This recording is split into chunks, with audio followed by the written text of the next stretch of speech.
What's going on, people? We are Tottenham TV here, and we have got some really exciting news to bring to you today.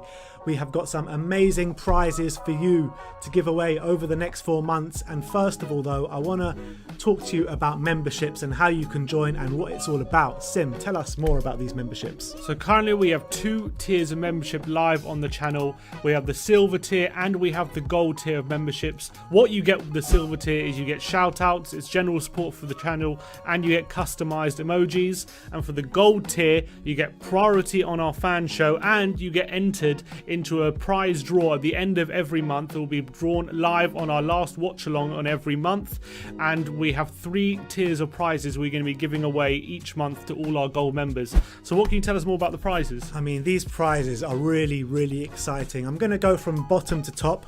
The bottom prize, so that we'll be giving away 3 prizes, like my brother said, every month. The first one will be given away on the Antwerp watch along on the 29th of October.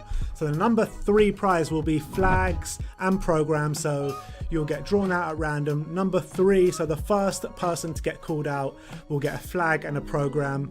The second prize will be a We Are Tottenham TV t-shirt. No, not like this scrabby one that I'm wearing, but we have ordered some really nice new material, new colours. They are really nice, so keep your eye out for that. So the second prize will be a We Are Tottenham TV shirt, and the number 1 prize, Sim, the big boy prize for the next 4 months are signed shirts. So the first month we'll be giving away a signed t-shirt, last year's Tottenham Hotspur shirt by Toby Alderweireld. The next month we'll be giving away a signed shirt from the Champions League year of Ledley King and Graham Roberts. And the last 2 months, this one's really exciting, we have got 2 shirts sponsored by William Hill that is signed by the entire squad, the entire Tottenham Hotspur squad of last year on last year's shirt. So we've got 2 of those to give away for the last 2 months. So keep your eyes peeled for that. You have to be a gold member to be eligible to win these prizes and to be entered into the draw at the end of every month. So to make sure that you're signed up, you need to scroll down to the join button, click join, and become a gold member today. Obviously, you also have priority on the fan cams, on the fan show as well, if you sign up to be a gold member, so you can beat the queues and have your say after. We do a fan show after every single game this season, so keep your eyes peeled for that. And we do fan shows throughout the season reacting to certain topics, so you get priority on that if you're a gold member. So make sure you scroll down and join. Exactly. So I just want to say thank you so much to all of you out there for all the support. To be eligible to win this, all you need to do is scroll down, click join, and join our gold membership. Once again, thank you all for the support, for the continued support for all. I think it's been about 3 or 4 years we've been doing this. Yeah, now. a long time. We want to give something back. So we're doing surprise draws. And this is on top of the live watch-along Harry Kane giveaway that we do for every single game. And all you have to do is be subscribed to win Spurs prizes for that. So we're just giving away prizes left, right and centre, aren't we? We are indeed. I mean, we love giving back to you. We appreciate all the support you've given us on all over the years. So look, thank you very much. Click join our gold membership, be eligible to win these great prizes. And yeah, thank you very much. Like, subscribe and comment. And as always, come on you Spurs.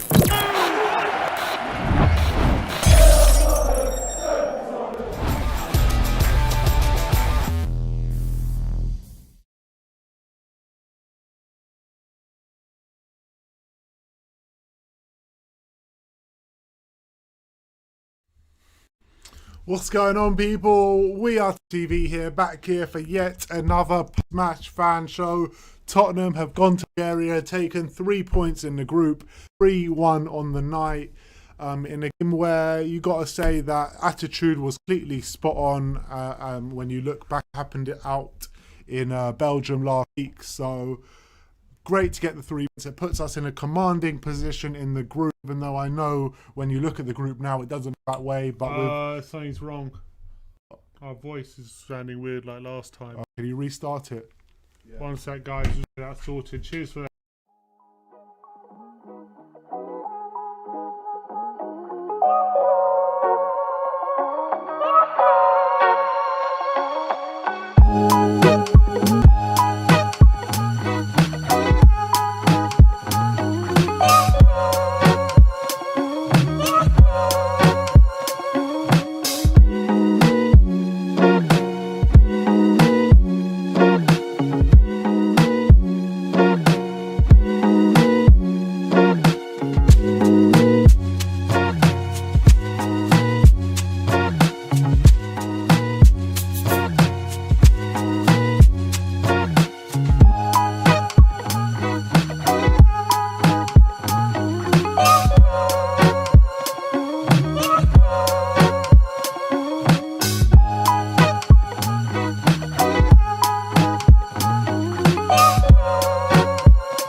All right, we're back. We're back. Sorry, guys, but what has happened is Arsenal have got a goal down at home to Mould. That makes Ben's voice go funny sometimes. Exactly, you know. He gets too excited. But look, we're back up now. 210 people watching. Smash that like button. Smash that subscribe button. And without further ado, let's speak to my grandpa.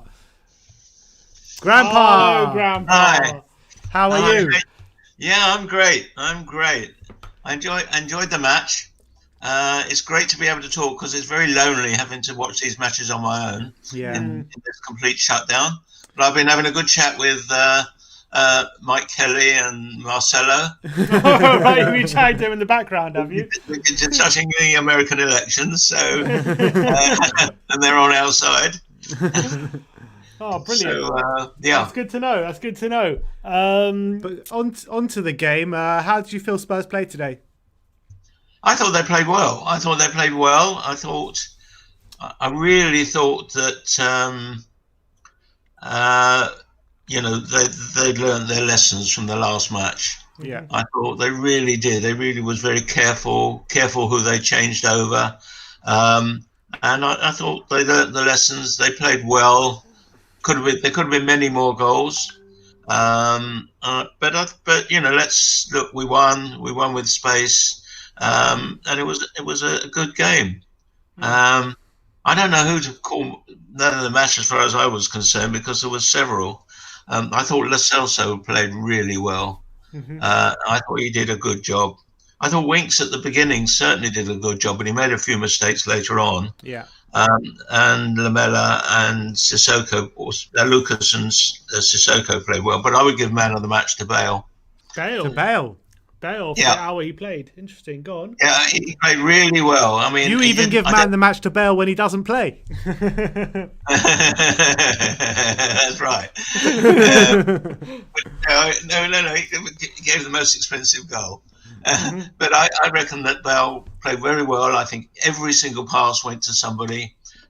It was a brilliant chip over for the goal. I thought that he really came on. I think he really justified the purchase now. I think he's getting fitter. He was a bit faster this time, and he was getting into the game. And it was good. There was a few good players. I would put it between Bale and Lo Celso, but Lo Celso did score a goal at the end. Yeah. But I thought I would like to give it to Bale because I think that he needs that fillip for everybody going for him, and because he started off very, very weak, and I was wondering if he's ever going to get fit and why they never played him all that time. But anyway, it was good, and it was good to watch. It was a nice open game. It was a nice, clean game generally, and no mistakes by the referee. That's the main thing, isn't it? How important is it for us to keep up our performance levels in this competition when it's very easy to take your eye off the ball and it's very easy to kind of let these games drift, and it can affect potentially your performances in the league if you don't kind of keep up the same level of performance. I think that's what Mourinho was kind of hammering into the players last week. We can't take these games lightly. So how important is it we're getting over the line in these games? You know, Mourinho said at the beginning that he didn't have a go at the players until today for that last match. So it's interesting, but what he's got to do what he did today a lot is change the players at half time, because he's got to play his best players, to get those first goals if he possibly can, and be able to change over at half time, because otherwise this number of games is going to be very, very difficult. We're coming up to that. We've got a week off, haven't we, when the international time? But then our players, hopefully, less. Hopefully Kane doesn't have to play too often, but he probably England will. have got 3 games during this international break. Yeah, and so it's just not fair. What's your opinion on this international break? Where all the countries have 3 games to play, where all the European countries, especially now, are going into a more serious lockdown, considering the rise in cases in most countries. Is it right that these international games are still going ahead? And not only are they still going ahead, they're adding an extra one, so they're making it 3 for the international break as opposed to usual 2. And they're adding more friendlies. Do you think that's right? Mixing and matching all the squads together? Well, they go into isolation, don't they? That's why they're all squashed into a short time. They're all in isolation. and protected against each other, and the same way as they have to be when they're playing here. So I don't see a huge problem. I just think the problem is there's too many games for the best players, and that's very hard. We're very fortunate this year because we've got 2 teams at least, and I think that we're fortunate because we're virtually covering every position at least twice. But what a difference! And then I thought Davis was so much better when he wasn't in the centre.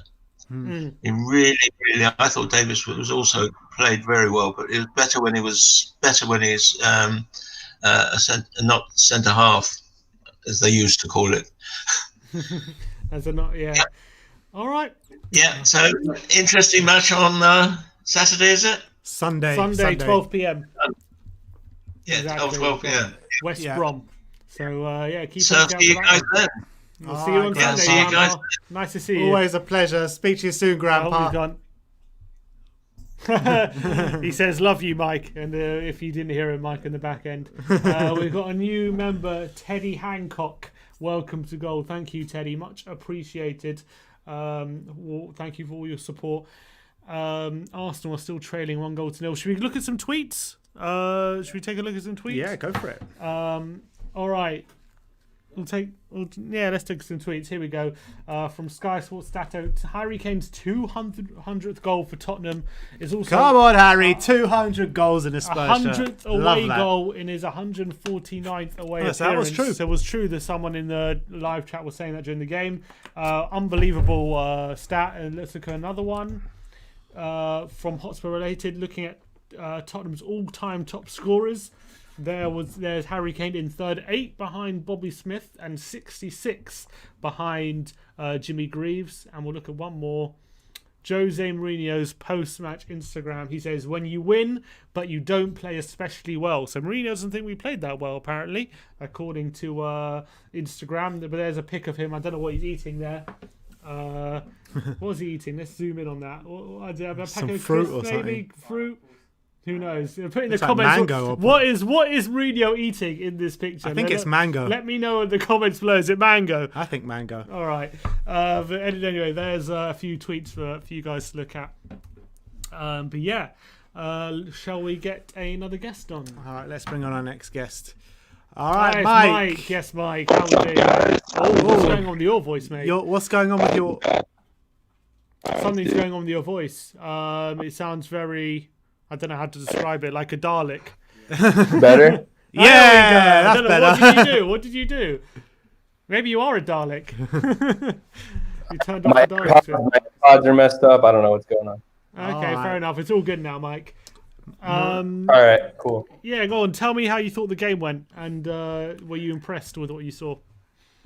You know, I kind of agree with Mourinho. We got the 3 points. It wasn't nearly as stressful as Antwerp, and I think that has a lot to do with the way Jose set up today. I totally agree with, instead of approaching the game like we can go in relaxed, let's go in strong and then change at halftime, like Grandpa said. Mm-hmm. Instead of sending our best players on with 60 minutes and saying, go get us a result, give them 45, let's get a nice base underneath us, and then we can rest, control the game the rest of the way, and that's what happened today. So it wasn't a great performance, and there's some players that I expect a little bit more from in games like today, but overall, very solid. Nothing really to complain about overall. Were you not at least impressed with how he performed in the first half? Because I thought in the first half we didn't give Ludogorets anything, and we created a bucket load of chances, and we probably could have been even more than 2 goals to the good. Definitely, we were definitely good going forward in the first half, and that has a lot to do with just Kane being on the pitch. Honestly, Mm-hmm. let's be honest. Just he created a lot of those chances. And Lucas Moura, I'm not going to go crazy, but games like today, he's got to be, I hear what you're saying. He's active. He's always got energy, but we've always said the quality in the final third is just, when he's starting a game, I don't expect lots of goals. And we really could have scored 6 or 7 today if we had, maybe if Bergwijn started it or somebody else. I don't know. He's a player that I like in big games, less so than when we're going to have the ball the whole game. At the end of the day, though, Harry Kane puts away his chances in the first half. You are talking about a scoreline of that ilk. But a player that I want to talk about is Carlos Vinicius. What do you make out of him? So, it's very difficult to judge him. I thought his first two performances were much better than today. I thought Antwerp, he looked much better against a better team. It's hard when you're not, you're dropped out of the squad 3 days. He's going to probably be dropped 3 days from now. So it's very difficult for him to just get in there and produce the way we're expecting from him. I think we just need to find a way to get him game time here and there. I would like to see him on the bench against West Brom and possibly bring him on and at least give him some more time. And in terms of our right back, Matt Doherty, do you think he did enough today? I think I ask a lot of people this every week, but do you think he did enough today to stake a claim? Yeah, I was happy with this signing when it happened, but the more and more we watch, I'm starting to have questions. I'm starting to think perhaps the difference between playing in a back four and back five is something that really we underestimated with him. And also the fact that I think I could be wrong on this, but did he not have Adama Traore on the right wing playing with him a lot of games? A lot of the times, that's a lot of space he has to get up and down with Wolves compared to what he's doing with us. So it's a completely different position for sure. But how many more games are we gonna, give him time to adjust? I think Aurier has to be the first choice right back whenever he's fit. But in terms of the performance overall and how we're looking at in the group, we now sit second. Obviously, you expect us to get out of the group, but do you think that it's important that we keep up a level of performance in this competition and not let performances like Antwerp re-happen? Because how do you think it affects the dynamic of the squad and the mood in the squad when we have performances like we did last week? Yeah, it definitely brings everyone down, but over the course of a season, maybe a game like last week is a good little wake-up call because, if you're we squeaked by Burnley, let's be honest. Brighton, I thought we were in control, but it was a 1-goal game at the end of the day, and we needed to pull it out at the end. So maybe that one loss was an extra bit of push in the right direction, saying we can't let our focus down for 1 second, or you're gonna find your way out even against these teams. Because look, we conceded tonight, and it was almost. It was as lucky a goal as you're going to find, but we still found a way to concede against this team that played hard for most of the game. So you can't go in expecting to dominate. I think, as you just said, Arsenal were down within 30 minutes. I think that was their first shot attempt they allowed tonight. So you really can't walk into these games expecting anything. You have to go in strong, get the result in the first half like we did tonight, I thought, and then you could start experimenting with other players and subbing them on later. All right. Nice Thanks one, a lot mate. for coming on, mate. Thanks, guys. And Grandpa, love Grandpa too. I heard that. Thank you. I'm sure he'll get the message. Nice one, Mike. Shall we go to the next one, or you got any more tweets? No. I want to just mention some quotes from Jose Mourinho. I don't have any tweets. I don't have anything to pop up on screen, but I want to read some quote from Jose talking about Giovanni Lo Celso in specifically. He was saying on Lo Celso, he's saying he was good with the ball and not very good without the ball. His physical condition is not good. He didn't have a pre-season. During lockdown, during the previous season, he had problems. He didn't train in that period when other guys were training. So he has been up and down in his preparation. So he's been coming now step by step. So he played 90 minutes today? No, he went off after about 60, didn't he? Just before Bale, I believe. No, sorry. After Bale, he played about 65, 70.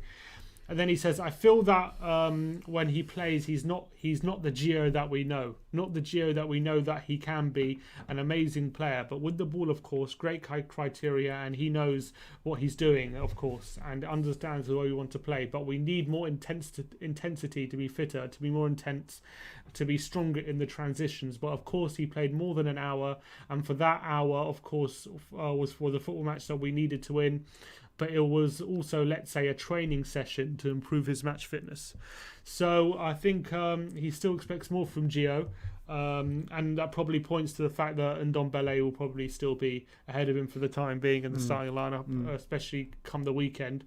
But I think, Lo Celso is coming along, I feel. And I think it was a step in the right direction, today's performance. Look, I think it was a good performance, but it wasn't a perfect performance. No, it wasn't perfect. I don't think he was man of the match like Grandpa said, but I still thought he was one of the better players on the pitch today. He got a goal, created a few chances, had a few nice shots as well from the edge of the box, just wide. But maybe the more he plays, he'll be. But what Jose was saying is, it's not the Lo Celso we know. He's completely right there, 100%. Because Lo Celso grabs the game by the scruff of the neck and really takes it to them. We didn't see enough of that today. Yeah, I agree. Let's bring on Marcelo. Yes, Marcel. How we doing, come boys? on. How we doing? How you All doing? good, Can you hear me? I was Marcel. having some audio issues. Yeah, Rams. your audio's not perfect, but we can still hear you just about. Oh, Yeah, is it? It is Oh, crackling a okay. bit. It is It's crackling. crackling. Oh, okay. Hold on one second. Let me just.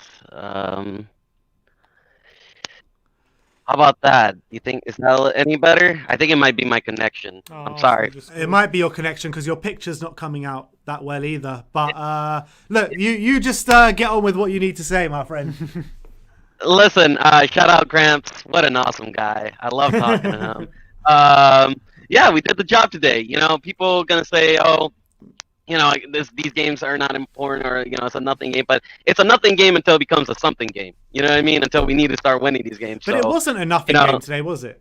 Yeah, I know, but I personally was really upset at Antwerp when we lost, and everybody was saying, "Oh, Marcelo, calm down, it's a nothing game." I think we came in with the right mentality. You know what I mean? Like the players came in with the right mentality to win, and they took them seriously, and that's what we need to do. You know, this competition is not easy. I thought Lo Celso looked good today. I thought he looked very good, and What did you make of Mourinho's comments on the Celso? Do you agree with them, or what do you hear what I just said? His quotes. if you consider the standard, I you know, put Lo Celso at, it's not his best performance, but I still think it's a strong performance today for him, especially, you know, since coming back from injury and all that stuff. But yeah, you know, I think it was a good game, but somehow I think Clown FC is gonna, you know, turn it around and say it was a bad performance and that Harry Kane is you know, a terrible striker. And if you don't know who Clown FC is, that is ESPN FC. Those guys are a joke. I refuse to call them ESPN FC. Those guys are clowns. What was their name? Nunes or whatever. Yeah, Alexis. I don't even Nunes. know. Yeah, you know what she said? Oh, thank goodness he's a good footballer. Well, guess what, Nunes? He is a good footballer. He's one of the best footballers in the world. Unlike you, you're terrible at your job. All right, you wish you were half of as a pundit as Kane is a footballer. These two reporters don't even they don't even deserve our breath. You know what I mean? They don't, yeah, but like I'm just so sick and tired of these punditry, man. Like just putting in all these like negative twists, you know, like Sky Sports, you know what I mean? Like if you want to hear about Liverpool and United, just go to Sky Sports. I don't want to hear about Tottenham and Sky Sports. Don't talk about Tottenham and Sky Sports, you know, unless you bring a real Tottenham guy. I'm so sick and tired of these pundits, but yeah, forget them. We got the win. We got the 3-point, and that's all that matters, man. You know? I'm going to ask you about your two Brazilian boys today, Lucas Moura. Let's start off with him. How do you think he did today? I thought he can offer more, man. You know, he needs to be. I think he can offer more. I mean, he got the goal, right? Yeah, he got a goal, and I thought he looked good. You know, he looked okay. I think he can offer more. I think Vinicius just needs that goal, man. He's like Bergwijn right now. I think he just needs the goal. He's just missing the goal. Yeah. Arsenal just scored. Terrible news. Yeah, go on, carry on. Sorry. No, I was just saying. I just think Bergwijn and Vinicius. I think those guys just need a goal for their confidence. But I think Lucas should be offering a lot more for us. I think he can do more. But who, apart from Lo Celso, who particularly stood out for you today? I thought Bale looked pretty good. I thought our defense looked very good, very solid. I mean, I know they got a goal, but it was like one of those weird goals. You know, it's like a deflection. You know, and then it just falls on the guy right in front. Yeah, it's like one of those lucky goals. So I thought the defense looked solid today. I thought Toby looked very good. I thought everybody looked good. It was like nobody. I don't think it was. I think it was a team performance. Nobody looked outstanding. But I just think, you know, everybody just did their job, which is good. You know, it's what we need. We can't always keep depending on key players. Everybody's got to do their job. So, on to West Brom, you know, and that's a game we need to win. You know what I mean? West Brom, 2007. I remember 2017 was the last time we played against them. Yeah, right? We do not have a good record at the Hawthorns. We don't have a good record. Yeah, we had a draw and then a loss, right? And it's. Yeah, we don't have a good record against them. So, you know, these guys, they got to come in with the right mentality that game. And that's the game that matters, man. You know, that's the game that really matters. I've been to the Hawthorns so many times. I don't know if I've ever seen us win there. Literally. I don't think I've seen us win. Yeah, it's gonna be a tough game, man. It's gonna be a tough game. I haven't won there since when Harry Kane, I think Ericsson scored a free kick, I believe, and Harry Kane got a couple. It was 3-0 back in 2015. See, I can't. I don't even remember that, man. I'm like, that's crazy, bro. I mean, you're talking to Statman Sim here. It's no normal person. You yeah, know what I mean? Sam's got the history book and everything out, bro. So, I yeah. believe that was the last time one of the goals, anyway. Marcelo, go on. Sorry. No. Yeah, I'm just saying, like, it's an important win. Get those 3 points, and let's fight for the title and fight for the Europa League. I think we can do it. We got the squad. You know, I don't see why not. And come on, you 100%. Spurs. Come on, you Spurs. Come Nice on, one, Marcelo. guys. Speak to you next Yeah, time. good one. Nice one, Marcelo. Good to see you. Yeah. Yeah, and if you haven't heard that, Arsenal have levelled it up with an own Half-time goal now, it's on the half-time. stroke of half time. We have got Matt Hayes. Matt Hayes. Matt Hayes. Yes. Hi, Matt. guys. How are you? doing, mate? Yes, Oh, Matt. some how's good audio. how's it the going? ACCA going? Well, Arsenal equalised, so it's looking a little bit better now. We'd 5 games earlier on. Actually, for the first time, back to Tottenham and we won. So it's a good thing. Oh, that's a Dangerous game, my friend. I bet Oh, very I bet dangerous. you were thinking, why did I do that when that goal went in at 2-1? Oh, definitely. Always feeling right. But Matt, how do you think the game went today? How do you think Spurs played? We didn't play, as people have been saying, we didn't play exceptionally well. There wasn't any outstanding performers, but we went there to get 3 points, and that's what we did. And I don't think we can ask for much more than that. And you know, we've had some nervy games in the Europa League this season, and look, of course, there was that element of nerves when Ludogorets did pull that back. But we always looked at control of the game. We could have scored a few more. Harry Kane, even before he got his first, coming very close a couple of times. But I don't think anyone wanted us to go there and play them off the park and score 5, 6, 7 goals. We just wanted to come back with no injuries and 3 points so we can look ahead to West Brom on Sunday. What do you think the message Jose was sending by starting Harry Kane tonight, and then by taking over half time with us 2-0 up? Do you think hopefully he doesn't have a little injury or anything? But what do you think Jose was trying to say with that? It was definitely a statement of intent. There's no doubt about that. It's, you know, we want to win the Europa League, and putting him out there in the group stage is definitely a sign of that. Taking him off at half time, as you say, I don't think there was any sort of injury there. There didn't seem to be anything that happened in the first half that would suggest that. But yeah, it was just a real statement of intent. And Carlos Vinicius managed to get some minutes on the pitch again today. And look, with him, it was a bit.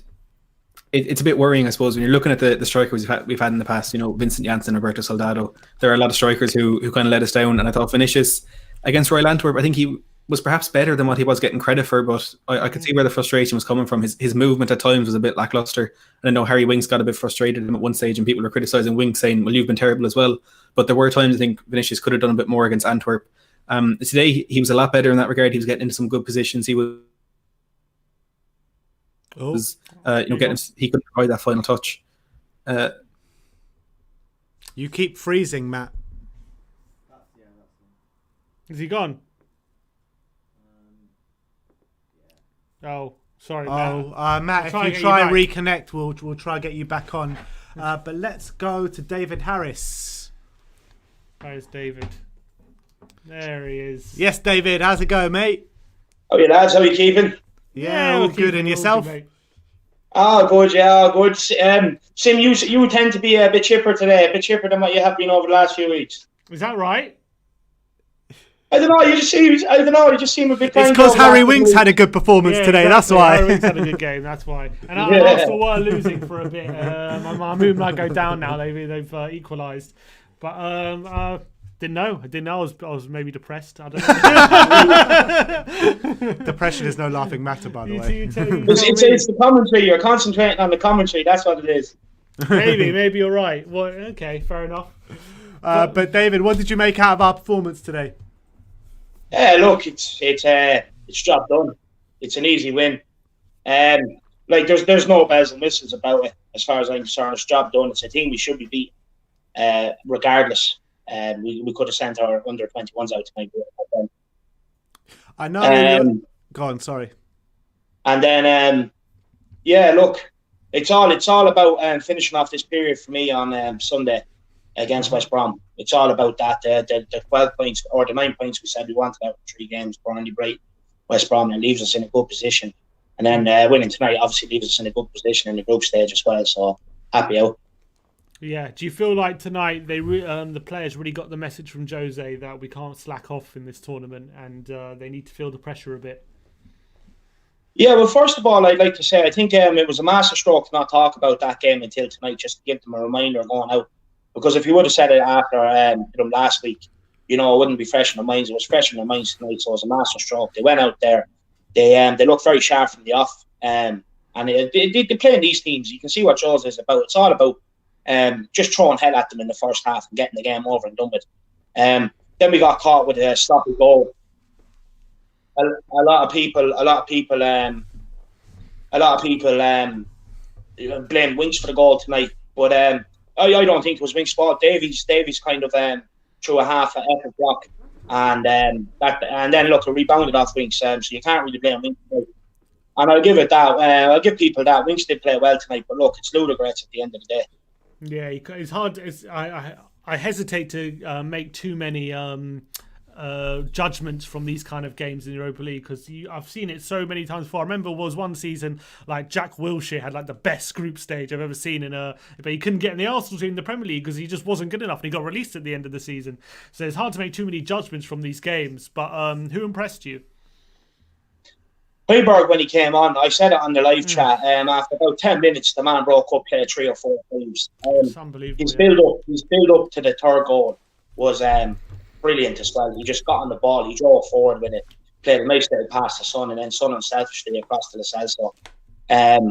So to me, Højbjerg was the main man tonight. We went one down, and the guy came on, and he gives us confidence, and that's what got us over the line here tonight. How did you assess Vinicius's performance today, and was it worrying you a bit? Today was worrying with him. That shot he missed, that's standard for Harry Kane. That at least if not, it's on target for Harry Kane. And if this guy is coming in to try and give competition to Harry Kane, he needs to be better than that. He was all around player tonight. He was off the pace altogether. Benfica look like they've done well to get rid of him so far, but it's early days. The guy has plenty of time to improve. He has another couple of group games left to try and get himself a goal and get himself going. So I think we'll wait until then to reserve our opinion. And obviously, you know what I'm going to ask you next, Matt Doherty. Matt Doherty watch? You just get a Matt Doherty. Exactly. You are our official Matt Doherty watch. The Irish Roberto Carlos. Look, I'll say the same as I said about Winks. It's Ludogorets. One thing, I think one of you said that he wasn't great with his final ball tonight. I thought his crossing was decent tonight, and I thought his link-up play was good tonight. Yeah, his link-up play was pretty good, but I don't know, I didn't see enough quality on his crossing for me personally. Maybe I'm wrong. Did you not see that cross in the first half for the first goal? Knock it back across. For the first goal. Yeah, did he not whip the ball in and then the header came back across and then? Yeah. So Kane scored a header from a corner. Oh, the second goal then. Sorry.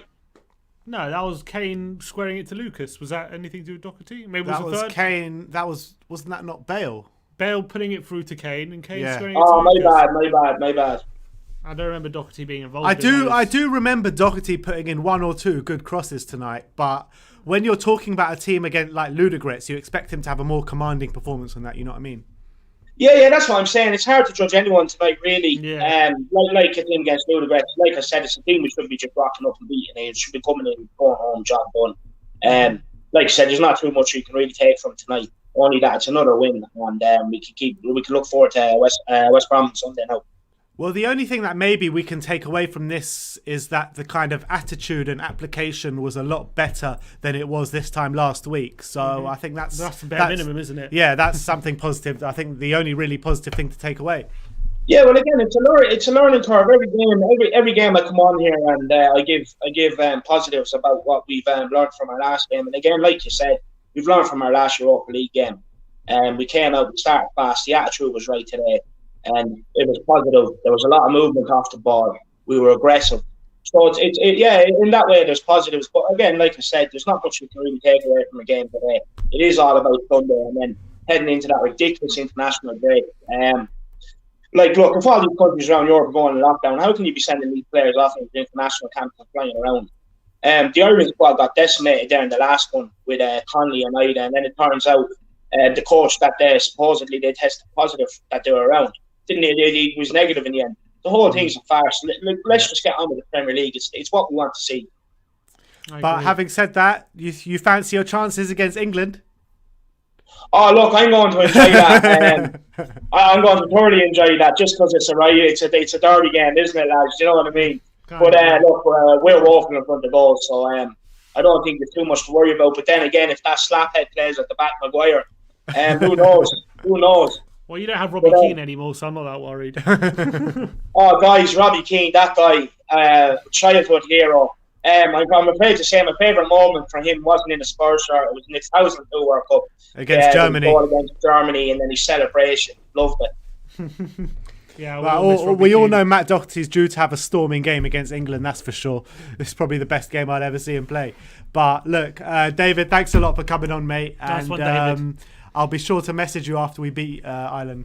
Yeah. Well, look, I'm not even going to get cocky on that because at the end of the day, we know how we're useless. So. We'll stick to Tottenham. Go you Spurs. Nice one, David. All right. Another bit of David Harris. Let's get Will Stewart on next. How's it going, Will? Hi, Will. It's going good, guys. How you doing today? Wow, looks like you're in. What are you in a bar, pub? It's my office. Yeah, That's class. He's got a man den. Yeah, thank you. Yeah, my little. Looks really cool, man. And nice a little little- setup he's little all going loft. over there. Yeah. Got a low Spurs merch. Look at that, it's all set up. Loving it. Absolutely love it. But do, Will, Go on. go on. Oh, I do live streams for work and stuff in here, so. Oh, okay. Live Yeah. stream for work. Do you get a lot of views on that? No, I'm joking. Not too but many. what do you make of the game today? It was actually the first game I actually got to sit down and watch for a long time, and there's kind of a weird noise going on in my ears. But Is there? Oh. yeah, I'm here. It's the first game I've gotten to sit down and actually watch a long time. I watch every game, even if I'm on the road or if I'm out. It's on my phone or whatever. But that's why I haven't been on the stream in a while. It's because I've been out running around and doing things. But I thought it was lackluster. It was good, but I can see where Mourinho kind of it felt like to me like it lacked intensity. If that makes sense. Mm-hmm. It Yeah, does it make does. sense. You thought a lack of aggression. Yeah, it's just that, we were. It seemed almost like we were going through the motions. We were playing well enough to do what we had to do, but we weren't really going all out, right? We weren't giving 110%. It seemed like, it was like we were just doing enough to get by. And I think that's kind of what, and that's why this international break coming up is really worrying and disappointing, is because if you remember last time, before the last international break, when I came on, I said I was worried that the international break might cause us to lose a little bit of the intensity that we had in the first half of the season.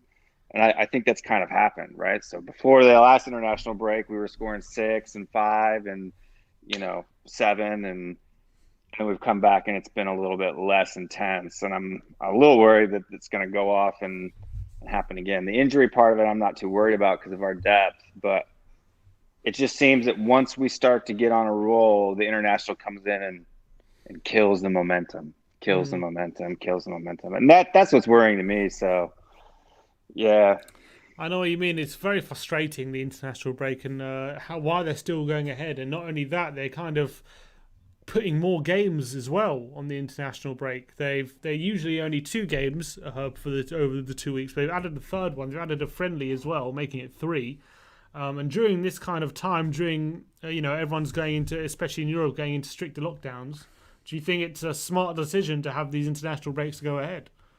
I don't. I mean, look at Ronaldo, right? He caught COVID over an international break, right? Missed a couple Champions League game that he could have helped Juventus get something out of that Barcelona match. Who knows, right? I mean, but because he got COVID over the international break, he couldn't play, right? So I mean, it just ruins the, and then the two of them coming so close together. I don't understand what's going on with that either. I mean, October, November. I mean, with the season starting late, why? What's the need? If it meant something, if it meant something, like that's a qualifier one thing, or something, right? Exactly. But just for fun, I mean, why do that? It's perplexing and it's It's really ridiculous. frustrating. It's actually a disgrace. It's a complete disgrace the way they're handling it. But And it's not just about putting players. It's not just about COVID as well. It's about also overplaying these players, like making it 3 games over the 2-week period when they've got all these games right now. At the moment, no one's having a break because you're playing Europe and a Premier League every single week. You're not having that break that you used to get in a normal season. Then you're adding 3 international games over a 2-week period in the international break, and then they're coming back and not having a break again. They're going back to no sense. Very whatsoever. frustrating. They don't give a crap about any of the players. If they wanted to have like a 28-man camp, practice, run against each other a little bit, or do something like that, that's fine. But these international friendlies going across to other countries for no reason at all, on a point where it could end up, ruining, a large chunk of a player's season for something that actually matters, like, I don't know, the league. And that's what that whole ESPN mess really messed up, because here in the U.S., Sky Sports and BT Sport and BBC, they block a lot of their content. So really the only week in, week out, day in, day out pundits that we get to watch is ESPN FC. So it's I feel frustrating. sorry for you about that. Yeah, it's horrible. The pundits, I thought this even before the whole clip came out on the other day, but I've never been a fan of the punditry on ESPN. It's always been consistently poor. I mean, Craig Burley's always trashing us. Stevie Nichols always trashing us. No one ever gets. Stevie Nichols. I don't know why. I don't know why every single pundit on ESPN love to trash talk us. Yeah, they always do. Always. Yeah. Every single one. It makes no sense. They start laughing when they're talking about Tottenham coming nearer to the top of the league. You know what I mean? Every night at 11 o'clock, I'm yelling at the TV, right? Yelling at Stevie Nichols. Craig Burley. Boycott ESPN, everyone. Boycott ESPN. Yeah, it's horrible.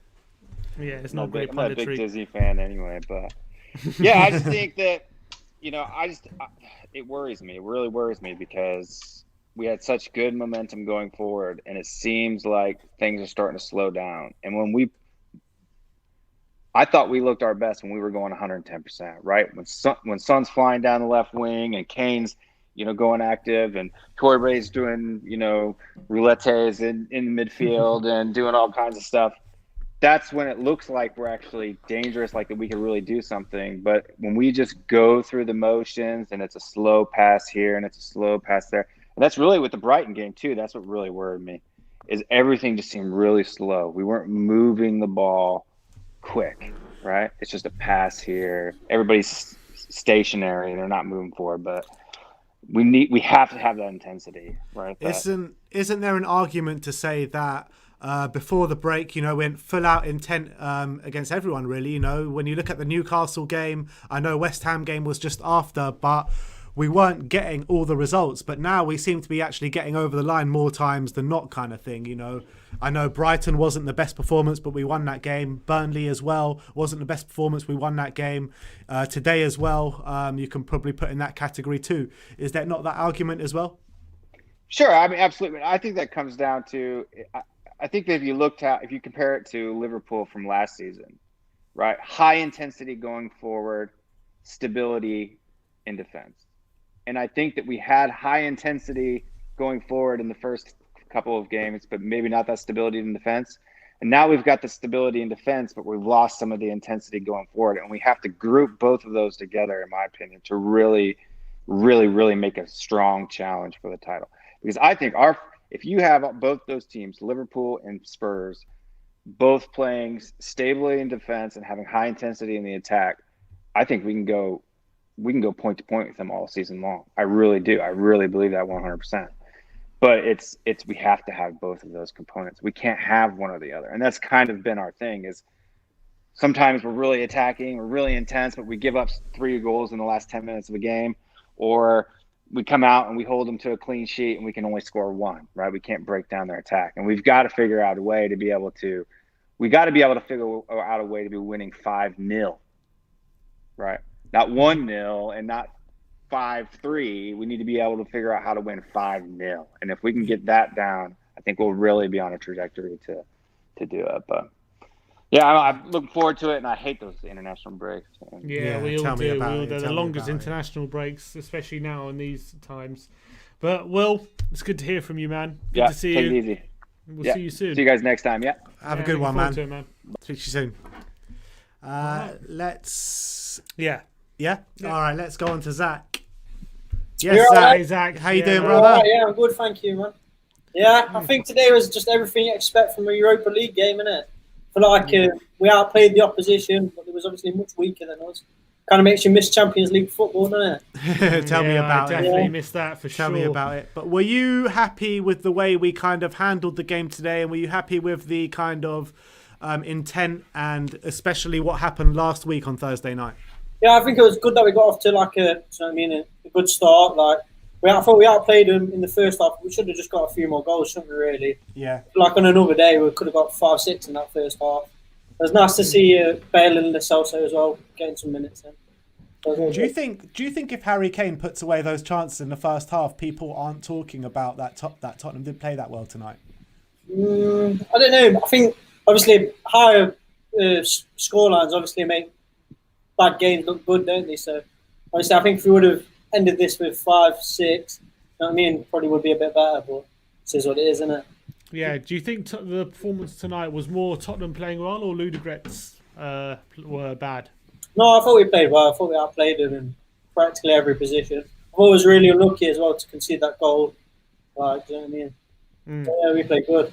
What did you make of Harry Winks' performance today? Yeah, I thought he was like one of our worst players, to be honest. I don't know. I kind of like Winks in it, but I just thought he was just a bit slack in it. Do you know I thought when he slides in, innit, it's just always every time he goes to ground, nothing happens. So I don't know. It was a bit worrying, but hopefully he can pick up some form. And what I want to ask you about is Carlos Vinicius as well, because he come on at half time for Harry Kane. Obviously, Harry Kane was creating chance after chance in that first half. What did you make out of Vinicius' performance? I think he just needs to take a breath and just slow down. I think you could see he was just a bit all over the place, wasn't he? I thought if he would have just, you know what I mean, been a bit more composed, he would have probably got something out of it. But I thought he was so eager to get here and get there that he never got anywhere. Do you know what I mean? Yeah. Well, yeah. Yeah, but in terms of these games, just as you said before, it's important just to get over the line and keep that winning feeling. And it was good before to have that 10-game unbeaten run, and then it gets ended by a stupid performance in Antwerp, and it brings the whole mood down. So do you think it's just important in these games that we keep the good feeling in the squad together? Well, I think it's the Europa League, isn't it? Like, at the end of the day, we need to go out and try and win this competition, isn't it? Not only just for the trophy that we desperately need, but also to stop Arsenal from qualifying for Champions League. So we need to, you know what I mean? It is important that we just take this serious. I've got a lot of comments in the comment section talking about that you look identical to Harry Winks. Harry Winks? Yeah, that's what it is. I don't think so. No, maybe a little bit. Really? Yeah, I can't see it, to be honest. And one says, Hardik says, Winks, don't be so harsh on your performance today. That's brilliant. But who was your standout player today, man the match? I think Lo Celso was. Really, Lo I don't know. I thought Bale had a good game, but I thought Lo Celso just, when he gets there, he's going to be in our first team, like, without question. I feel like he had all the right vision and everything, but his just body was. Do you know what I mean? He was just a little bit a pass away from being perfect. And when he got his goal, I was like cheering for that. Yeah, I don't know. I thought Lo Celso had a good game. All right, thanks for coming on, mate. Well, It's always a pleasure to speak to you. Yeah, good to see you, Zach. Go Spurs. Come on. Who is coming on next? I believe it's Ashley. Yes, mate. Hey guys. Hey Ashley, you all right? How's it going? Yes, thank you. Yeah, not bad, thank you. It must be loud with your family of Southampton doing so well. Yeah. Well, my dad doesn't live in Southampton now. He lives 5 minutes away from me up here. Okay. Right. But talk to me about the game. How do you feel it went for us today? Yeah, as I think a lot of people said, it's just typical Europa League game. It was good. We performed well, did what we needed to do. It's a shame we couldn't get a couple more goals, really. I think we could have got a couple more goals. I mean, it's a team, really. We're playing a team that, we expected to thrash, really. They haven't won a game in the group stage yet. And that I thought we could have scored a couple more goals. But apart from that, yeah, I mean, we did the job and I thought we played well enough. What are the main things you can take away from these group stage games? Because it's so difficult to make judgments on good performances because the quality of the opposition just isn't anywhere near what you were going to be facing week in, week out in the Premier League. Yeah, I think I think you've just got to not underestimate teams. I mean, even if they are small teams, you just got to go in and like I said, what we did today really was a nail on the head. I think against Antwerp, we didn't do that. I think we sort of just thought we were going to just get the goals and they were just going to come to us really more than anything. Mhm. Whereas today, I feel like we actually went out. I feel like, yeah, as I said, I feel like just going in and not thinking, oh, it's just going to be an easy game. We're just going to win it and actually trying to perform. Who were your standout players today? The Salsa, yeah. I think Lucas did well as well. I thought he put in a real good effort again today. There was a couple really. I think Doherty had quite a good game in my opinion today. Yeah, you think? Yeah. What impressed you about Doherty? I just thought he was getting up more with the wings up more today and getting a few crosses in and trying to attack a little bit more. I mean, whether he can do that in the Premier League yet, I'm not sure, but I just thought today he did all right. But Lo Celso probably was the best performer on the pitch. Højbjerg, my favourite player, as you know, came on and did well again as well. So. What did you think of Gareth Bale's performance? Yeah, he's still not there, is he? He's he did well, but he still looks a bit tired to me. He's still a bit fatigued. He still doesn't look like he's ready. I mean, people talk about his age, not on here, but I've heard people talk about his age, which is catching up. He's not old, but catching up on him. And obviously, he's not going to be the player he was at Tottenham again. But I just feel, like I said, I just feel he's a bit fatigued at the moment. Whether he gets that back, I'm not sure. But he played well enough. Okay. All right, Ashley. Always a pleasure speaking to you, mate. Nice one, Ashley. Thanks, guys. Good to see you, man. I'll speak to you soon. All right, who have we got on next? Alex, can you turn your phone sideways, mate? Here we go. No, and you're on mute, I think. I think I'm having problems with my camera at the moment. Oh, no, you're not on mute. All right, never mind. Don't worry about it. Sorry, mate. Lask have just gone 1-0 up on Royal Antwerp, and we go top of the league, apparently. Oh, we go top? No, Yeah, we don't. We can't because we're I'm head-to-head. not sure how that... I don't know if it is head-to-head. Is it not head-to-head? It must be. Maybe they were beating us on goal difference before. Who were? Antwerp. They can't. There's only one goal. No, because I checked before it went 3-1 up. 3-1? To Spurs. I don't know what's going on. I don't know. At the moment, it looks as though Tottenham are top of the group and Antwerp are second and I'm Lask confused. third. Maybe it is goal difference then. Alex, can you hear us? Yeah, I can hear you. Talk to me about your thoughts on the game. How do you think it went today? I unfortunately I couldn't even get to see much of the game, so I was kind of watching your watch along and trying to see what's on Sky Sports at the moment. Right. So, okay. But from what I see from that, it just got the job done basically. Mm-hmm. I just really wanted to come on because I wanted to just ask you guys and maybe people in the chat, what's your target for this season, for Tottenham this season? I think for me, the bare minimum is top 4 and a trophy. Yeah. Yeah, because I think for me, it's definitely Champions League for me. If we get Europa League this season, I think it's going to be a kind of a game changer and see what happens from there. You know, for me, that I'm still not a fan of Mourinho, and I won't be a fan of Mourinho going forward because of the way he is with the players and stuff. And I still feel that there's players there that do need to improve, that can improve. Like who? And I think it's shown today that players like Vinicius and some of the defence as well. There's still things that can improve, I think, still. And I think it's down to the coaches to try and improve that and just give them confidence going forward, I think that's what's missing at the moment. Who specifically are you talking about? I know you mentioned Vinicius. I think Vinicius, I'm not actually having a go at him because, again, I think it's going to take time for the bloke to actually find his feet. Because, like I said in the last stream before the Brighton game, he can't even speak English at the moment.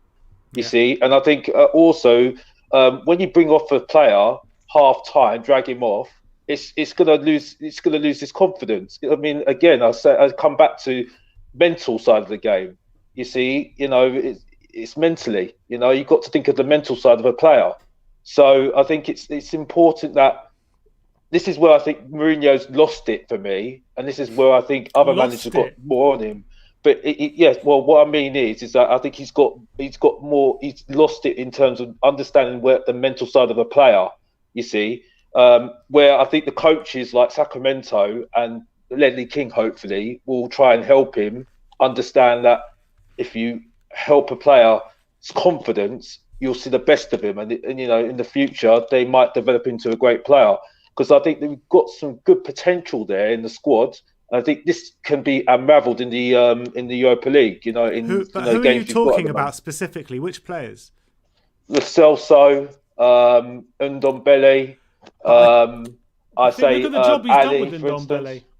All right, let's talk about those three players you just mentioned. Lo Celso, yeah. What can he do more with Lo Celso? I don't understand. I think Lo Celso's got more to give. I think I think he's got the capacity to dominate a game. Mourinho.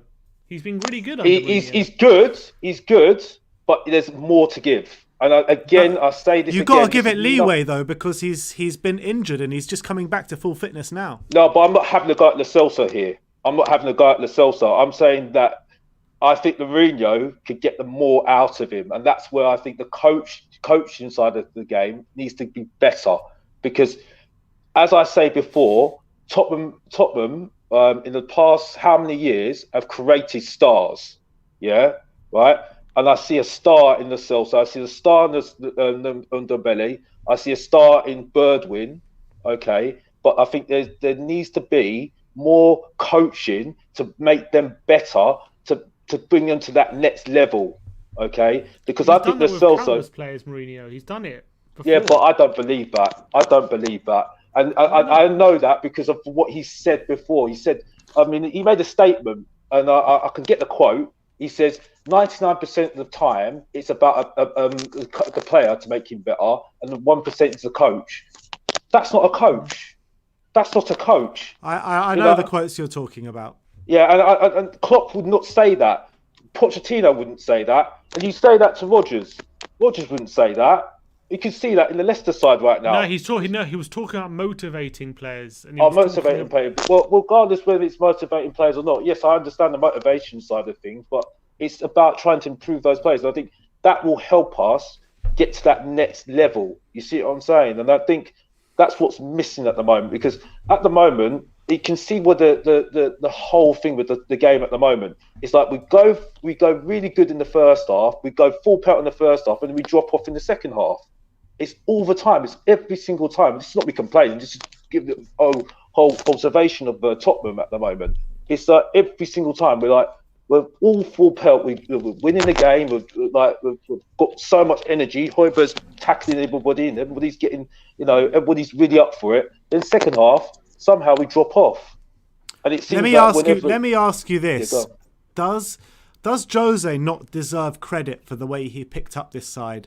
We've lost since that Sheffield United game at the back end of last season. We've lost one league game since then. So surely he must be doing something right. I can't give him, because I think he's just, for me, he doesn't inspire me. I know that you guys I know we don't agree. We're not going to agree. I love you guys, but I don't agree. We're not going to agree. We are not going to agree on this one. Yeah, we are not going to agree on this one. We're in lockdown at the moment, so I've got this all pent up frustration at the moment. You know what I mean? I can't even see. That's what it's all about. You're just taking your anger out on Jose. Yeah. No, I'm not taking my anger out. I'm just saying, you know what I mean? I'm just trying to make this whole, exciting a little bit. But I'm saying, my opinion is that it's about coaching. Okay, it's about coaching and making players better. Okay, that's how it is. Can you win what Jose has won without making players better and without coaching? I don't think he has, because I see Birdwin. He's got some good attributes to be a very good player. But I think at the moment he's just got confidence. You see what I'm saying? Alli hasn't got confidence. There's other players. Alli lost his confidence under Pochettino. Yeah, I do agree with that one. But he did have a little bit of a buzz when Mourinho started. Yeah, when Jose came back in. Jose came in, didn't he? He had a little of a buzz. But now it's just like, it's just gone downhill since then. I do agree that he has tried his best with him, though, because he tried to make him a striker, to try and play that role of holding the ball up and stuff. But I don't know what to say really. But we'll have to see against West Brom and see what happens really. And but my last word here, okay, is that it's good that he's not said anything bad about the team, but when you ask me that question about being positive and what's positive, what do you see what's positive? Ask that question to Jose, okay? Because I want to have more positiveness from him and more optimistic, not talk about the referee, not talk about that. I'll tell you what. If you come on next week or tomorrow or Sunday and be more positive, I'll get Jose on the phone and get him to be more positive. I love your sarcasm. Oh gosh! Thanks a lot, Alex, mate. Nice one, Alex. Thank you, guys. Have a good day. Yeah. Speak to you in a bit. See you later. Oh god, he's not a kind Alex. Honestly. Let's go to Ariane next. Yes, Ariane. Guys, you look angry. I'm so angry. I'm pissed off after that. And it wasn't just because Arsenal just I'll had be a back in a second own sec. goal. I couldn't care less about Arsenal right now after that. Okay. So you want to talk about coaching players and getting up their confidence. We saw it first in the documentary. Remember after Dele got subbed up in the 30th minute against Olympiacos? What was Mourinho said? That was You have to mute something. There's some sound coming out somewhere. All right, my bad. So with Sacramento was talking after he subbed off Dyer in the 30th minute against Olympiacos, the Champions League. He said, I have to try and get him back on after that big knife I stabbed in his back. Yeah. Jose Mourinho does care about his players. Let's go about Steven Bergwijn. Steven Bergwijn, first game on debut, 2 days after he signed, he starts. What better? And he scores. You want to talk about confidence? What kind of confidence do you get when the manager believes in you 2 days after you sign? You start the game against Manchester City. He's not starting against Norwich. He's starting against Manchester City, who are favorites to win the title at the beginning of the season. Maybe not so much in the midseason when he did start, but it's still one of the best teams in the country. The manager believes in you when he starts you in a game like that. Lascelles, he was in contention for a player of the season last season when Mourinho was starting him week in, week out, and he was constantly singing his praises. Tanguy and Ndombele. Have we seen what's happened with Ndombele this season? He's been one of our... Exactly. Shouldn't need any explanation. I don't understand how you can see what's going on and not give credit to Mourinho. And it's beyond delusion to say he doesn't care about his players. We've seen firsthand that he absolutely does. I completely agree. And I know Alex has an opinion. I think Alex has a personal gripe against Jose. And I think because I think a lot of his arguments don't really stand up to criticism, in my opinion. Look, at the end of the day, football is a game of opinions and everyone is entitled to their own opinions. Let's be honest. But you're allowed to say one opinion's stupid if you want. With all respect. That's up to you. And that's what Ariane is arguing. But Ariane's coming with facts, so you got to I didn't hear what he said. But that was a very impassioned rant. Oh, was it? I'll be sure to watch that back. Don't you worry. But tell me what you thought of the game, Ariane. Interestingly, the scoreline 3-1, and everyone's saying, "Oh, we weren't that good." I don't think. I'm gonna say something that may be a little bit controversial. I don't think this performance was too far off something like Maccabi Haifa in the qualifiers.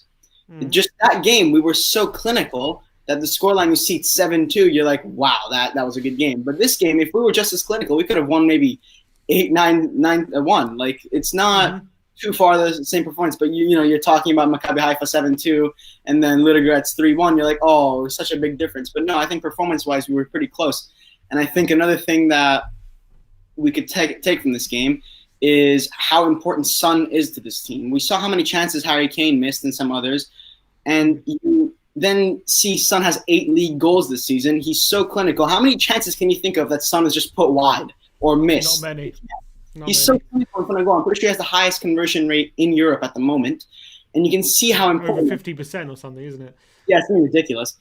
And you just... Like, you can see how important he is. He comes on 15 seconds in, we get another goal. Yes, it's an assist, maybe not, like my argument that he's clinical, but he still comes in 15 seconds, scores one to Lascelles, who puts it in 3-1. You can see how important he is to the side and what form he actually is on right now. It's ridiculous. Such a player he is this season.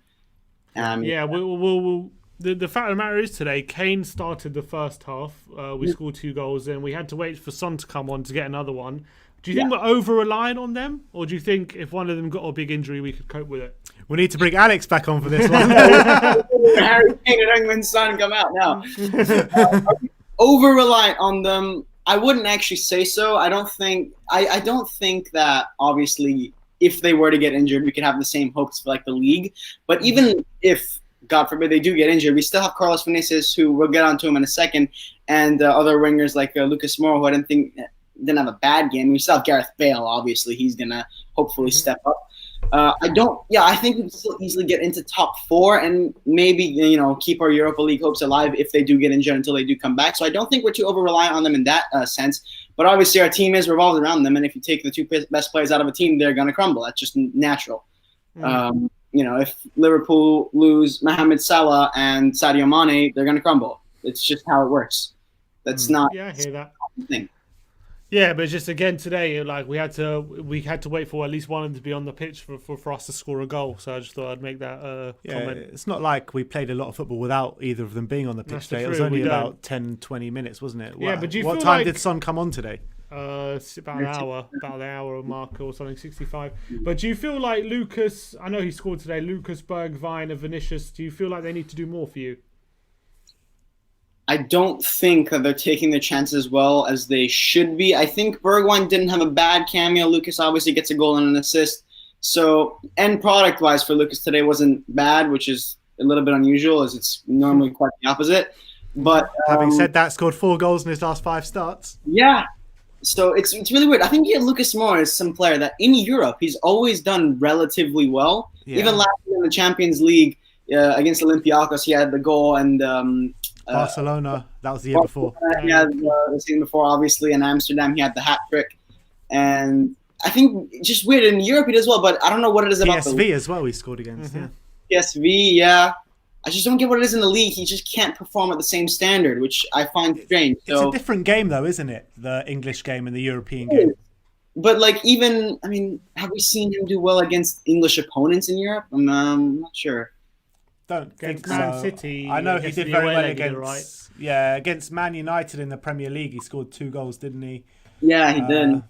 But no, I can't remember too many good performances. Maybe he's just not as physical as we'd like him to be in the English league. I guess that would be my. I don't know. Yes, it's hard to put your finger on it, isn't it? Yeah, it is, because in Europe he's just such a different player. He's constantly dominating the wing. He's always getting in the box and making a little bit of a problem of himself. Obviously, like I said today, a goal and an assist. So he racks up the stats. So hopefully he can keep performing for the rest of the Europa League season. And if he can transfer it into the league, that would be fantastic, even though by the looks of it and how he's always been, I doubt it. But, obviously we have Gareth Bale, Lamela, Bergwijn, if he can step it up. So we still have other wingers, obviously Heung-min Son, but he goes without a saying. So that one, I'm not too worried about the fact that these players aren't, really making a name for themselves in the league, because I think when the time comes and we need to rely on them, we'll still be able to get top 4, like we said. I think that's still more than realistic if Son or Kane get injured. Hopefully not together, but if one of the other gets injured, I don't think it's the end of the world for our top 4 hopes.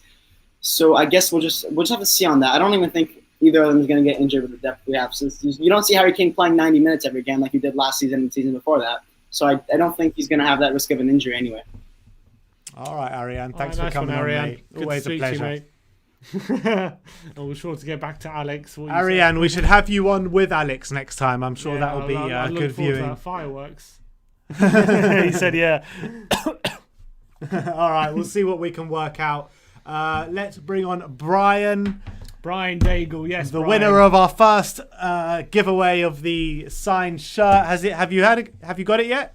I haven't got it. We've had a few deliveries and I keep getting super excited. But not for me. The moment will come. How are you, boys? All good. How you doing, my friend? We're doing okay. Good. So what did you think? I think it was a very, very disciplined performance today. Disciplined. And the person I actually want to say I think had a great game, well, not great, but a good game, was Doherty. We've got to look at this guy. He came to us, no pre-season, international, come back, non-stop, different positions, different players. Wolves have always played the same way, same players. He knows what's happening. He's needed time, but I think we're seeing progression now. Yeah. I kind of agree with you. What stood out for you in his play today? He put in a couple of good crosses, but I think defensively he was more disciplined. Like, he's certainly didn't almost give a penalty away this time, fantastically, which is already an improvement. But I think he's settling into the role now. Yeah, I kind of agree with what that. other players stood out for you today? Giovanni Lo Celso. What I think is great with Mourinho right now is last season we had to chuck everyone in, whether they were 75% fit or 100% fit. Now with the strength in depth, he can ease him in, especially with the absolute huge amount of games we got coming up now. Man City, Chelsea, the filth, Liverpool. We've got Leicester and Wolves as well in the mix there. Exactly. It's just there's such an avalanche of games that I think he's biding his time, waiting for these big games. And I think Gio was again fantastic. Well, you know, a couple of positive tests over the international break, and that could scupper our plans, couldn't it? It could, but the one thing I'm really concerned about with the international break is... That's what I'm talking about, yeah. Oh, go on, yeah. Well, the thing is, with Ryan Giggs now not managing Wales, it's how whoever's looking after Wales treats Gareth Bale. Because it's vital that they don't overuse him and get injured. Because this is where he needs to be ready. And I hope the Wales manager, whoever it may be, takes care of Bale. That's my huge concern about these farcical internationals. There's another way to look at it, though. It could be more game time to get him more match fit kind of thing. It's 6 of one and half a dozen of the other. It really is. But we know if he gets an injury, with the games coming up, it's a huge problem. Yes, agreed. Harry Kane got his 200th goal tonight for the club. 200 in 300 games. Where does he rank in all-time Spurs players for you? Well, not bad for a one-season wonder, is it? 200. It's all right, yeah. Really, really bad stats. The guy is phenomenal. I mean, I can't go back to Jimmy Greaves before my time, but I saw the Sherringans and the Klinsmans and the Linekers and the Defoes and the Berbatovs, and he's right up there. He is number one. I mean, I was trying to think of my favourite Harry Kane goal, and it's got to be that header in his first North London derby. I completely, what a goal that was. You know what my favourite Harry Kane goal was? The one that sent us top of the league for 13 minutes against Arsenal. I think that the lane was absolutely rocking that day. As my dad would say, any goal against the Arsenal is good. Yeah. I completely agree.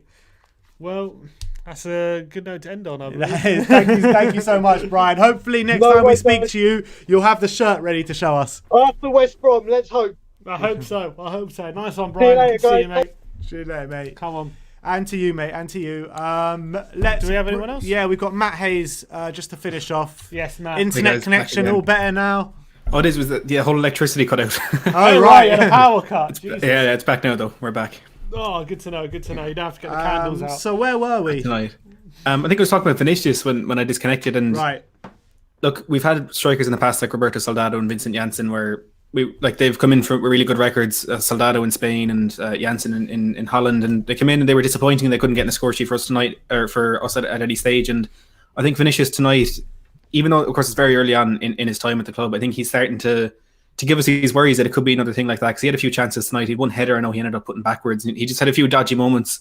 And look, it is very early on in his career, and a few people touched on tonight. I know Mike Kelly did early on as well, where these players that aren't getting the consistent game time, they're going to struggle to find some good form. And it's aside from the kind of first 11 we have in the Premier League, we're going to see players struggle like this. And maybe this is one of the downsides of having such a fantastic squad, because there are players like Dele Alli, Lucas Moura, Stephen Bergwijn, Carlos Vinicius, Harry Winks, the list goes on, who are really, really going to struggle to play well when they do get into the team, because they're getting 45 minutes or 60 minutes in the Europa League. They're not performing well, and Jose Mourinho is whipping them off.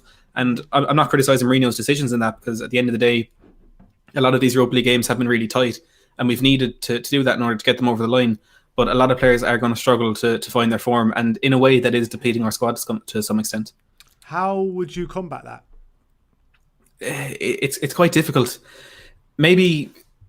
I suppose the game against Royal Antwerp last week, he made, I think it was 9 changes from the win against Burnley, and or was it the game before that, whatever it was anyway. It's maybe if you're putting 2 or 3 of them in the team with the regular starters. So when you have a midfield that's changed so much, they don't play with each other too often, it's going to be hard for them to gel together. But maybe if you keep the spine of that team in there. If you keep Højbjerg, you keep one of Ndombele and Sissoko, then maybe throw Dele Alli in there. If you keep two of the strikers, the forwards that usually play, maybe put another one in there and get like 3 or 4 more players who can find their form. So our squad does look a bit stronger, but it's going to be very, very difficult to get every single player in our squad fit and firing and at their best this season.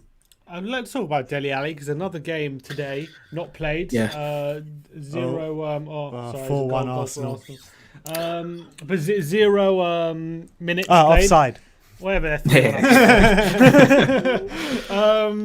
0 minutes again for Dele Alli, and with Lo Celso and Ndombele really coming on, playing really well at the moment, especially Ndombele, and Lo Celso's kind of getting minutes. Where does this leave Dele Alli? Because there's not a real place for him in the team. He's not playing that well when he does get a chance, and he's always a constant player who's being discussed. You know, if you had money on it, would you say he'd be gone in January? I can't see him moving on in January, because I think Daniel Levy is going to demand a very, very high price for him if he is going to be sold, and that's not something that usually happens in a January transfer window. Well, Pochettino's United. Let's not talk about that. let's hope it doesn't come to that. But I don't know. I can't see him moving on permanently in January. I think the talk of a loan to a foreign club is the most sensible option at the moment. You know, PSG had at least 2, possibly 3 loan bids for Dele Alli rejected in the summer, and maybe in hindsight that could have been one of the best option to go out, give him a break from the English press, because we know that any English player who's off form, that's going to be their biggest downfall. Get him into a league where, I suppose, where he's playing lesser teams, he's playing worse teams, and he can find a bit of form there. And although it may give him a false sense of confidence, I suppose it's confidence nonetheless. And then bring him back into the team next season and try and kind of filter him into the squad then. But I don't think we're going to see him move permanently in January. But I would not be surprised if he does move away permanently in the summer next year. And I know Calcio Mercato in Italy came out with a report yesterday that said Tottenham are going to try and sign Milan Skriniar and bring Christian Eriksen in, which could also see Danny Rose and Dele Alli go away to Inter Milan. So maybe that could be another way to kind of leverage a deal, putting him in a swap deal like that. But I think his days at Spurs are numbered. I mean, that would be like deal of the century, wouldn't it? Yeah, I mean, I'm sure there'll be a lot of money going their way as well. But yeah, the thing with Dele, like, even there's just no place for him in the team anymore. Even if he is playing well when he gets his chance, and Ndombele and Lo Celso are getting ahead of him at the moment. That's the fact of the but matter. you're saying if Dele Alli can produce his best football again, there'll be a place for him. Of course there will be. Well, they definitely will. But number 10. Where? Ahead of Ndombele and Lo Celso? If he's at the top of his game, he's there to fight for minutes, 100%. He's there to fight, but there's 2 players he has to get ahead of. I can't see it. I don't think there's a place for him in the team that we have at the moment, in the system that we're playing, and the type of player that he is, because, you know, his best season for Spurs was playing in that number 10 behind Harry Kane, and that position just doesn't exist in our team anymore, because we switched from that 4-2-3-1 to the 4-3-3, and he just doesn't seem like the type of player who's willing to adapt his game, because, you know, the entire time he spent at the top level before Jose Mourinho came in, it was with Mauricio Pochettino, and whenever something went wrong, you know, Pochettino put his arm around his shoulder. He defended him in the press. He kept selecting him. He kept giving him those chances. And Jose Mourinho just isn't the manager to do that. And I know, Sim, you mentioned earlier on the Instagram post from Jose Mourinho when he was saying, you know, we got the result, but we didn't play particularly well. And I think that's one of the main differences between Jose Mourinho and Pochettino, because Poch would have come out after a thing like this and said, oh, we were brilliant. We got the job done. And I'm not criticising Poch. Again, I love the man. And I hope he is back at Spurs one day. But Jose Mourinho knows what it takes to win. And he always demands that extra bit from his team. And that's what he's doing with Dele Alli. And Alli just doesn't seem to have the mentality to deal with it, because it's not something that he would have been used to. And even going back to his time at MK Dons when Carl Robinson was the manager there, because he was such a young player finding his feet in the league for the first time, and I suppose they could see the potential he did have. There was always someone there to pick him up when things were going wrong. And it didn't happen often down in the League One, but it's such a different scenario for him right now. And there just doesn't seem to be the people there that are going to pick him up, and we can't afford to do that, because, as I said, the squad is just so strong at the moment. We can't deal with every little problem individually. It's true, and this is the first time really he's had to fight for his place, isn't it? Yeah. Compared to at the end of the day, you know, you're talking about Dele Alli will command a big fee. I mean, his stock is just going down and down and down as the transfer windows go on. So if we're going to want a fee that's kind of relative to what we thought he was worth, the deal's got to be done sometime soon. You know what I mean? Yeah, no, I agree. But I think, look, he's only 24. He still hasn't gotten to the best time of his career. And if there's a team who are looking to bring him in, you know, I think Bayern could be a potential suitor from there. They play a 4-2-3-1. That number 10 role is open there. They will probably look back at how well he did in that position, particularly. And because he's playing in a much deeper role now in Spurs, he's just not it's not his position at all. So I think whatever team he does potentially go to, they will look back at how he was when he played there. But also, I can't see him going to any team other than a European superpower. And it's strange to say, given how poor he's been, and that he can't even get into our team. But he just seems like that type of player who could thrive on the continent. And if it is going to be a Real Madrid or a Bayern Munich or even a PSG who do want to bring him in, I think that the stature of that club will command a higher fee as well. All right, Matt. Always a pleasure, mate. Thanks for coming on again. Good to see you. I'm glad you got power back in your house, mate. Yeah, you need it for lockdown, I can tell you that. Thanks for being guys. See you later. Nice one, Matt. All right, so that concludes the end of the fan show. Thank you, everyone, for coming on and chatting to us. The viewers' numbers have been great again. You guys smashing out as always. The likes, the comments, and everything. Thank you so much for joining us again. And as always, come on, you Spurs.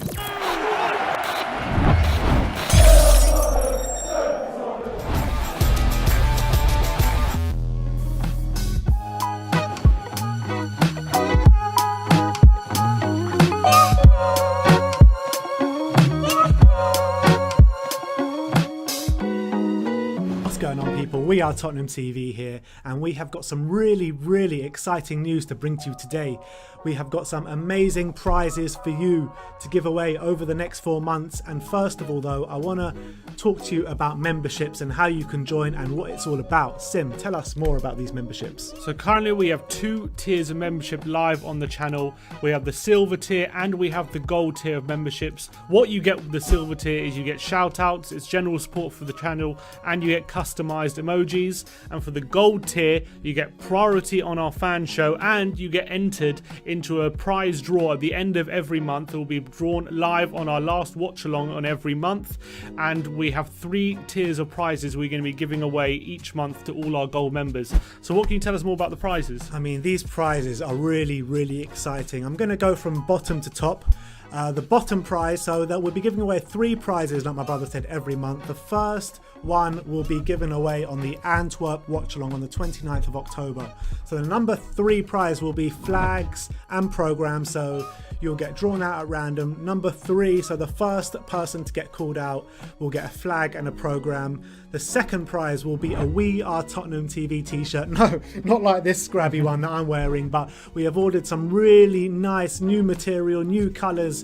They are really nice, so keep your eye out for that. So the second prize will be a We Are Tottenham TV shirt, and the number 1 prize, Sim, the big boy prize for the next 4 months are signed shirts. So the first month we'll be giving away a signed t-shirt, last year's Tottenham Hotspur shirt by Toby Alderweireld. The next month we'll be giving away a signed shirt from the Champions League year of Ledley King and Graham Roberts. And the last 2 months, this one's really exciting, we have got 2 shirts sponsored by William Hill that is signed by the entire squad, the entire Tottenham Hotspur squad of last year on last year's shirt. So we've got 2 of those to give away for the last 2 months.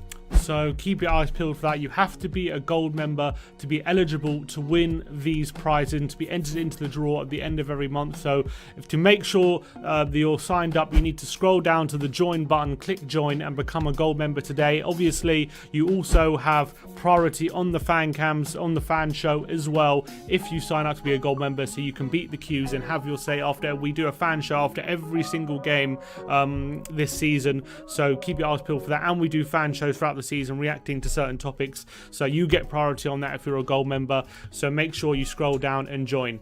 Exactly. So I just want to say thank you so much to all of you out there for all the support. To be eligible to win this, all you need to do is scroll down, click join, and join our gold membership. Once again, thank you all for the support, for the continued support, for all, I think it's been about 3 or 4 years we've been doing this now. A long time, but we want to give something back. So we're doing surprise draws, and this is on top of the live watch along Harry Kane giveaway that we do for every single game, and all you have to do is be subscribed to win Spurs prizes for that. So we're just giving away prizes left, right and centre, aren't we? We are indeed. I mean, we love giving back to you. We appreciate all the support you've given us on all over the years. So look, thank you very much. Click join our gold membership, be eligible to win these great prizes, and yeah, thank you very much. Like, subscribe and comment, and as always, come on you Spurs.